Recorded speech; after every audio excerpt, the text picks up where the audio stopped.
یک رسانه اسرائیلی به نقل از یک منبع مصری گفته که یحیی سنوار رئیس گروه تروریستی حماس برای پذیرش آتش بس خواهان اماننامه از کشور اسرائیل شده است. این موضوع این قسمت از برنامه وضعیت قرمز است. مهمان این قسمت نوید توبیان، تحلیلگر مسائل اسرائیل از تل آویو است.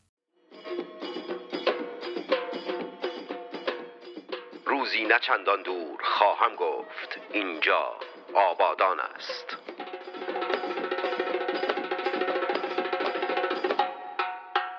نوید، اسلامگرایان که دنبال شهادت هستن و شهادت رو اون مدینه فاضله خودشون میدونن، چی شده که این شخصیت تروریستی منطقه اماننامه میخواد؟ محمد جان، این اولین بار نیست که ما این دورویی یا این استاندارد دوگانه رو درباره هم رهبرای افراطی و هم درباره رهبرای احزاب تروریستی و حتی تشکل‌های تمامیت‌خواه و به نوعی ایدئولوژی مدار می‌بینیم. وقتی که وقتی که آیت الله ابروقشنگ تفخیزی معروف به روح الله خمینی اومد، کدومی که بچه‌اشو فرستاد جبهه؟ یا وقتی که خامنه ای اومد سر کار، وقتی که خامنه ای چیز بود مجتبی رو فرستاد جبهه؟ یا وقتی رفسنجانی سر کار بود بچه‌هاش رفتن جبهه؟ این یه چیز خیلی خیلی جالبیه. مرگ واسه بقیه. چی میگن؟ یه اصطلاحی هست که واسه بقیه خوبه، واسه ما زیاد خوب نیست. اینا اگه واقعا خیلی بخوان عرضه داشته باشن، البته سردارای سپاه هم ما میتونیم وارد این مسئله بکنیم. نگاه کن، خودشون رو تو 7 سوراخ موش قایم میکنن که وقت مثلا یه مو از دماغشون کم نشه. اون مثلا حاجی زاده که مثلا وقتی یه خبری میشه خودشو میره 7 بار قایم میکنه، یا قاآنی از همه باحالتره، آرزوی شهادت میکنه ولی وسط چله تابستون با جلیقه ضد گلوله و 7 لباس میره این ور و اون ور. خیلی جالبه. نوید، چقدر فکر میکنی که کشور اسرائیل از جون سنوار بگذره و این اماننامه رو بهش بده؟ همچین امکان داره؟ من فکر کنم دیر و زود داره ولی سوخت و سوز نداره. حتی اگر به شکل موقت و در ازای این که گروگان‌های اسرائیلی یا اکثر اونها که ما هر روز خبر میرسه که یکی دیگه از اونها در چنگال حماس به قتل رسیده، یادآوری میکنم که چند روز پیش 6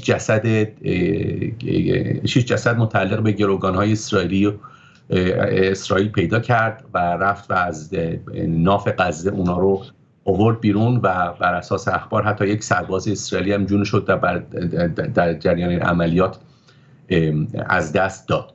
این البته احترامیه که اسرائیل حتی برای مردگان خودش، برای کسایی که به عنوان شهروند اسرائیل دولت اسرائیل ضمانت جانشونو کرده و خب به خاطر اون فاجعه 7 اکتبر و اون اهمالکاری ها و اون افکار دروغی که چندین سال متاسفانه هم دولت مردان و هم نظامیان ارتش، چه افسران اطلاعاتی و چه افسران نظامی اسیر اینجور تفکرهای غلط بودن که به قول معروف اسرائیل در برابر حماس قدرت بازدارندگی داره. 7 اکتبر ثابت کرد که ظاهراً اینطور نیست. ولی حتی اون یحیی عیاش معروف به مهندس حماس یا محمد زیف که البته اسمش محمد المصریه، حالا خودشونو خیلی فلسطینی میدونن، یارو مصری تباره. یاسر عرفات هم مصری تباره خودشو فلسطینی کرده، اسم فامیلیش القدوه هست. بگذاریم. ولی اینا خودشون قایم میکردن. یاسر عرفات وقتی که اریل شارون دیگه کاسه صبرش لبریز شد و بعد از اون انتفاضه دوم که یاسر عرفات رقم زد، یاسر عرفات تو اون تاریخ میگفت میخوام شهید بشم. بعد این که مثل موش خودشو جا قایم کرد و فقط در ازای اینکه جان سالم به در ببره اریل شارون اجازه داد که سوار هلیکوپتر بشه و بره و ظاهراً بیمار بود، رفت به فرانسه و اونجا سقط شد. محمود الزهار یکی از اعضای دفتر سیاسی حماس خودش رو تو 7 سوراخ موش قایم میکرد که کشته نشه. تنها کسی که شاید میشه یک نوع نمیخوام بگم احترام، ولی برای حرفی که میزنه به نوعی پای حرفش میسته، همون حسن نصرالله که پسرش هادی ظاهرا در درگیری با کماندوهای اسرائیل قبل از خروج اسرائیل از جنوب لبنان در یک درگیری کشته شد. این البته شامل خود حسن نصرالله نیست. حسن نصرالله هم خیلی یعنی حدود چند وقت پیش در یک سخنرانی تلویزیونی از داخل پناهگاه، اینو میخوام من تاکید بکنم، آرزوی شهادت میکرد که این خودش دستمایه طنز خیلی از کاربران خلاق ایرانی شده بود. گفته بود که بله یارو تو سوراخ‌موش خودشو قایم کرده، آرزو شهادت میکنه. خب مرد حسابی، یه سفر بیا ایران به آرزوت میرسی. حالا اون به اون طعنه‌ای که اسماعیل هنیه اومد ایران و اون تبدیل به پودر یا کتلت یا به قول فرشاد آشوری اگه اشتباه نکنم طنز پرداز، تبدیل به آبگوشت شد. فرشاد آشوری نیست. فرشاد آشور. آره. گفته بود که قاسم سلیمانی چون هوا خشک بود کتلت شد، ولی چون اسماعیل هنیه زیر دوش آب بود، آب وقتی با گوشت قاطی میشه دیگه آب گوشته و به قول معروف اون هنر آشپزی و تنوع آشپزی نتانیاهو رو به نوعی ستوده بود فرشاد. الان یه عدد دیگه بخوام دیگه الان مشخصه که چند تا گروگان دست گروه تروریستی حماس هست؟ 109 تا. اوکی. که معلوم نیست چند نفرشون مردن و چند نفرشون زندن.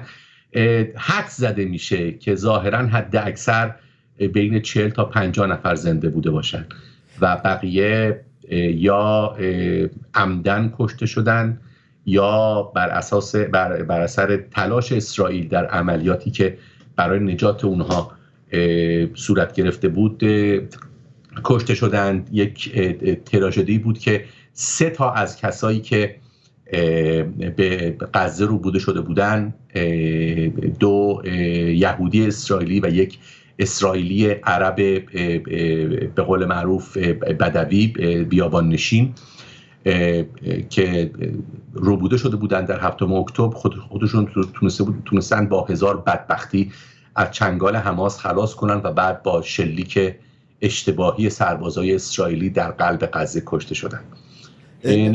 نمونه زیاد داریم.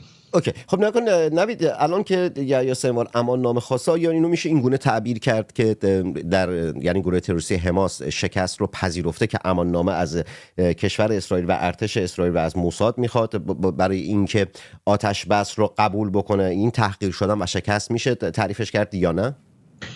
یکی از خاورشناسای برجسته اسرائیل، اسمشو تا حتی میتونی بگردی، خیلی جنجال برانگیزه با حرفایی که میزنه، به نام مردخای کیدار. اون قبلا افسر اطلاعات ارتش بود و بعد استاد تمام یکی از دانشگاه‌های برجسته اسرائیل شد، دانشگاه بر ایلان. البته الان از اون پست آکادمیکش دیگه بازنشسته شده و شخصاً به پژوهش پردازه. در یک گفتگوی تلویزیونی با یک کانال یوتیوبی گفته بود که اگر اینها حتی مثلا تو اگر یک جنگجوی حماس رو زنده بذاری که 2 تا پاشو از دست داده باشه، یک دستش هم از دست داده باشه و تو اون یکی دستش فقط 2 تا انگشت باشه که اینطوری علامت وی نشون بده، و اگر حماس متلاشی نشه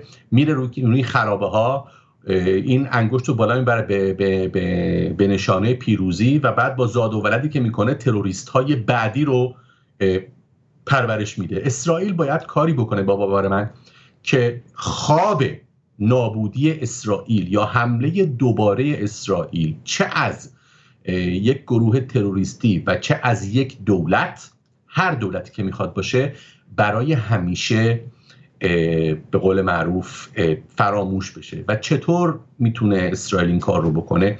اگر توجه داشته باشی، من خیلی با این که میگم جنگ ویرانگری بود، جنگ جهانی دوم، ولی بسیاری از اتفاقها اونجا افتاد که برای من شخصا عبرته.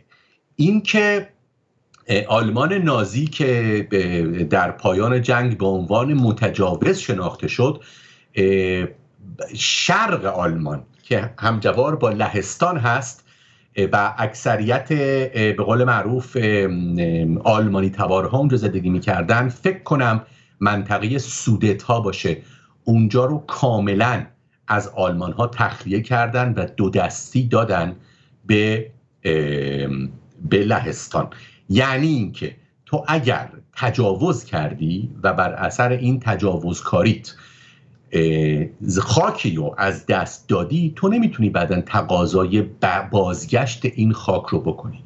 در مورد امپراتوری عثمانی و جنگ جهانی دوم همین امر صدق میکنه و در خیلی موارد دیگه. به باور من چیزی که میتونه هم برای تروریستای حماس و هم برای ساکنین غزه، کسایی که هر از گاهی حالی به حالی میشن و اون قده های جهادشون باد میکنه، تنها کاری که اسرائیل به عنوان یک مجازات واقعا قطعی میتونه برای تعیین بکنه این نیست که اگر جایی رو گرفت و پاکسازی کرد اونجا رو تخلیه بکنه، نه، اونجا رو بگیره، مستقر بشه و بگه این نه به خاطر آرمان‌های نمیدونم اسرائیل کامل و نمیدونم از بحر تا نهر که متعلق به اسرائیل، نه من راستگرای افراطی به اون معنا نیستم، ولی برای اینکه عبرتی باشه برای بقیه، این رو هم باید بدونن هر کسی که با اسرائیل جنگی رو آغاز بکنه، کسی که همجوار اسرائیل هست، ممکنه که بر اثر شکستی که متحمل میشه بخش‌های از سرزمین خودش رو از دست بده. این شامل مصر میشه، شامل اردن میشه، شامل سوریه که البته بلندی‌های جولان به باور من هرگز نباید به سوریه برگردونده بشه. تجاوزکاری کردی، به قول معروف هر کی خربوزه میخوره پای لرزش هم میشی. نبی تا یه بخشی با گفتهات موافقم، ولی خب اگه اینجوری بشه، اولا که واکنش جهانی رو باید در نظر بگیریم. اینجوری نیست که مثلا به هر حال واکنش کشورها جهانی و سازمان ملل، توافقنامه‌ها، عهدنامه‌ها، نمیدونم اون رعایت حریم جغرافیایی کشورها، الان این صحبتی که داریم میکنی، خب بس جهان چی میشه؟ اینجوری که هرج و مرج ایجاد میشه. که من به عنوان کسی که به عنوان شهروندی در کشوری که عمق استراتژیک آنچنانی نداره و به بازگشت به مرزهای 1967 شدیداً مخالفم، به دلیل اینکه هر کسی که از جغرافیای اسرائیل آگاهه میدونه که فرودگاه بین‌المللی بنگوریون با مناطق فلسطینی نشین حدود 5 کیلومتر فاصله داره. به معنای دیگه اگر کشور فلسطینی تشکیل بشه که بر اساس مرزهای 67 باشه، هر تروریست فلسطینی با یک موشک دوش پرتاب میتونه هواپیماهای غیر نظامی اسرائیل رو ثابت بکنه و اسرائیل عملاً فلج میشه. کشور اسرائیل به باور من و یکی از معدود کشورهایی هست که هنوز مرز نهاییش رو تعیین نکرده. خیلی جالبه، از سال 1948 که اسرائیل موجودیت دوباره خودش رو به عنوان یک دولت اعلام کرد، مرزهای نهایی نداره. در سال 67 به خاطر شیطنت‌های سوریه و مصر و اون تهدیدهایی که همه یهودی‌ها رو می‌خوایم ما به دریا بریزیم، اسرائیل یک حمله پیش دستانه انجام داد و کرانه باختری و صحرای سینا رو به قول معروف به تصرف خودش در آورد و این بازگرداندن زمین در ازای صلح این چیزیه که من در تاریخ پیشینه‌ای ندیدم. پیشینه موثقی این فکر کنم نشأت میگیره از اون علاقه بسیار زیاد اسرائیلی ها و اسرائیل به عنوان کشوری که به نوعی در منطقه عرب نشین خاورمیانه ایزوله شده و حاضر تقریبا دست به هر کاری بزنه که توسط همسایگان خودش به رسمیت شناخته بشه. ولی خب تو صلح رو با کسی میکنی که اون قراردادی رو که میبنده براش ارزش قائل میشه. من یادآور میشم برای همه دوستان، با وجود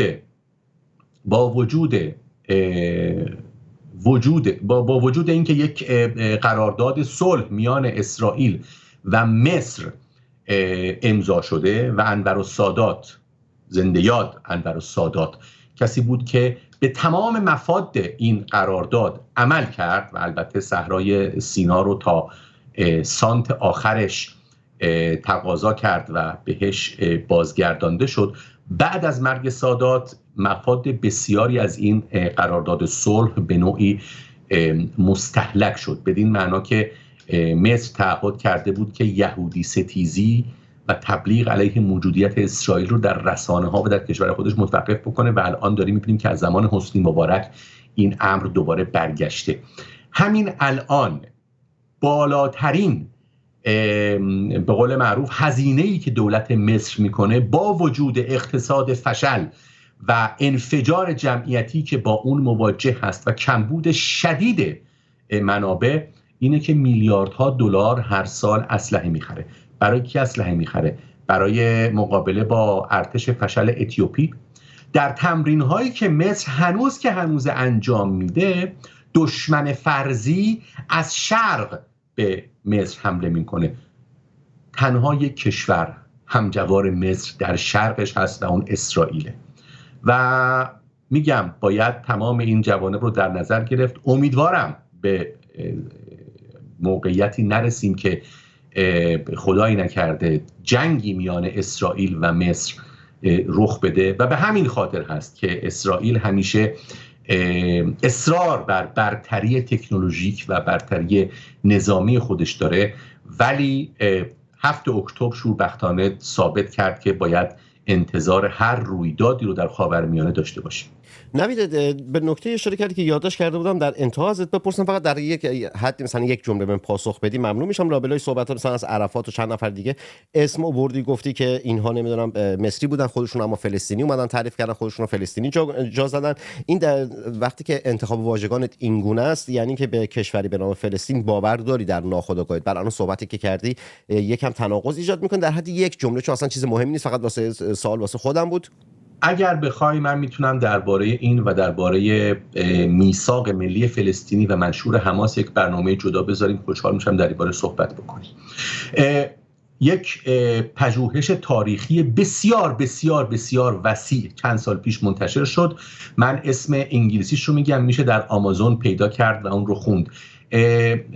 نویسنده این پژوهش پروفسور یائل فکر کنم ریفکا شپاک لیسک و نام این پژوهش دو جلدی How and when the Arabs and Muslims immigrated to Israel، یعنی چگونه و در چه زمانی اعراب و مسلمانان به سرزمین اسرائیل مهاجرت کردند.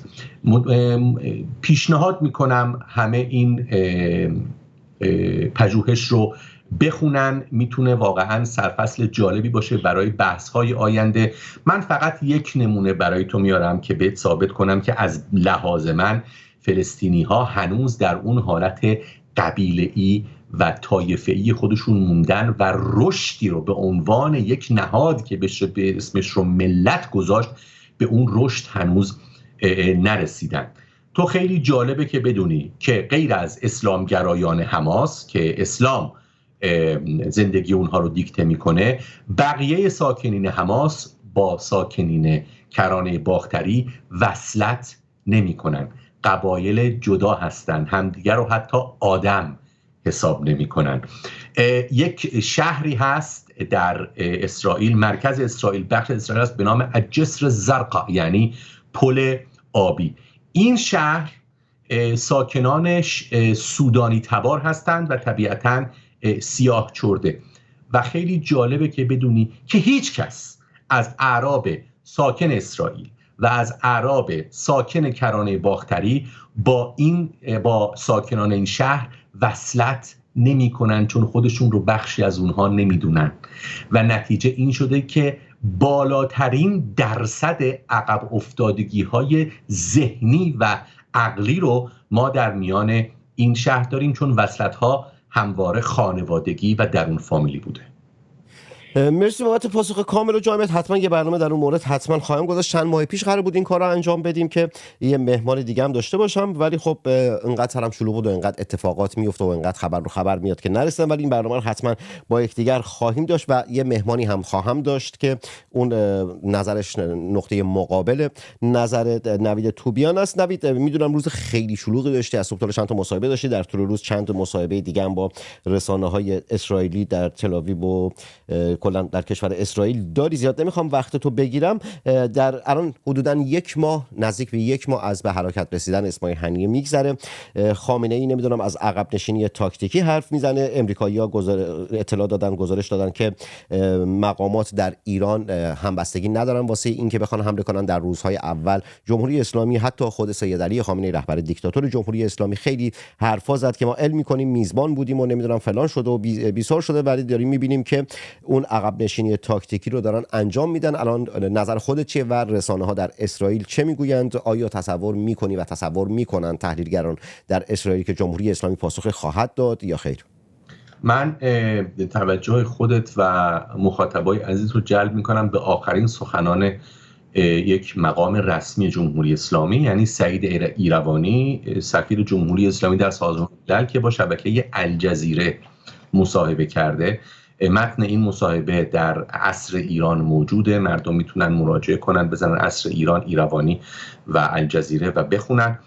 آقای ایروانی در این مصاحبه گفته که پاسخ به اسرائیل، پاسخ به قول معروف تلافی جویانه و خونخواهی اسماعیل هنیه، به شکلی کاملا غافلگیرانه انجام خواهد شد، ولی طوری انجام نمیشه که به قول معروف شانس رسیدن به آتش بس که تماما به نفع جمهوری اسلامی و حماس هست، به باور من، که به قول معروف خدشه‌ای در روند رسیدن به آتش بس وارد نکنه. آقای ایروانی جمله خیلی زیبا گفته بود که اسرائیلی‌ها چشماشون بر روی راداره، ولی ممکنه که از راه زمینی متحیر بشن، یعنی غافلگیر بشن. ما 3 نقطه داریم که جمهوری اسلامی از لحاظ حالا تئوریک یا عملی میتونه به اسرائیل حمله زمینی بکنه. یکی خب لبنان هست که نیروهای نیابتی و سپاه قدس اونجا هستن، یکی سوریه هست که باز هم نیروهای نیابتی و سپاه قدس و در لبنان البته حزب الله لبنان هستن، و اردن. چرا اسم اردن رو آوردم؟ پژوهشکده که من درش کار میکنم چند ماه پیش با مدارک متقن ثابت کرد که جمهوری اسلامی عملاً در حال متزلزل کردن پایه‌های حکومت پادشاهی اردن هاشمی هست تا با استفاده از هرج و مرج، همونطور که در عراق هرج و مرج ایجاد شد و جمهوری اسلامی نیروهای نیابتی خودش رو در عراق مستقر کرد، همونطور که در لبنان هرج و مرج و جمهوری اسلامی نیروهای خودش رو اونجا مستقر کرده، و همینطور در سوریه و همینطور در یمن. توجه بکن جمهوری اسلامی در هیچ کشور نرمالی نیروی منظم نداره و سعی میکنه که بدین شکل از آب گلالود ماهی بگیره. با براندازی حکومت اردن هاشمی راه برای استقرار نیروهای نظامی تحت حمایت جمهوری اسلامی یا گسیل کردن مستقیم سپاه پاسداران از مرز عراق به باور من هموار میشه. شاهدی که من خودم شخصا میتونم در این باره بیارم اینه که تا حالا چندین انبار مهمات متعلق به جمهوری اسلامی بر اساس گزارش‌ها در خاک اردن کشف و ضبط شده. زنده با صحبت پایانی 1 دقیقه. سلامت باشید، مواظب خودتون باشید. جمهوری اسلامی به باور من الان به قول معروف در یک گازنبور گیر کرده. اگر واکنش نشون نده، آبرو و حیثیت خودش هم در برابر اون هسته سخت حامیان قلیل حکومت و هم در برابر نیروهای حکومتیش شکسته میشه. با این همه به قول معروف حرفای پر از تهدید و پرطمطراق که میگفتن که الان میزنیم و فلان، و اگر بزنه و یک اشتباه محاسباتی رخ بده،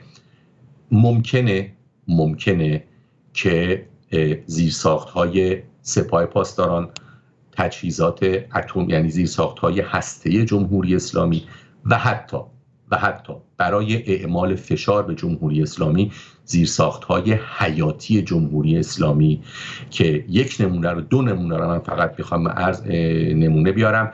یک، پالایشگاه ستاره خلیج فارس ساخته شده